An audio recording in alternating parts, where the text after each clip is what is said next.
Bhojpuri industry को जब मैं विवादित इंडस्ट्री कहता हूं तो कुछ लोगों को मिर्ची लगती है, लेकिन ये बात बिल्कुल फैक्ट है। आजकल भोजपुरी इंडस्ट्री में एक नया ट्रेंड शुरू हुआ है। ये ट्रेंड है बड़े नेताओं का नाम यूज करके गाना गाना।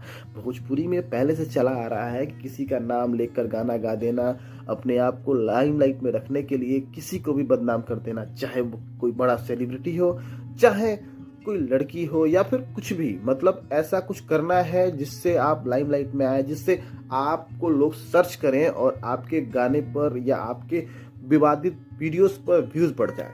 आजकल टारगेट पर है चिराग पासवान जी, जिनके ऊपर कई गाने बन चुके हैं, जिनमें एक प्रमोद प्रेमी का गाना है जो बड़े स्टार है, सुपरस्टार है। एक विवादित स्टार भी है तानिया झा, उनका भी गाना आया हुआ है। तो इस तरह से भोजपुरी इंडस्ट्री बिल्कुल ही गर्त की ओर जा रही है और मुझे उम्मीद है कि अगले कुछ सालों में ये इंडस्ट्री बंद हो जाएगी।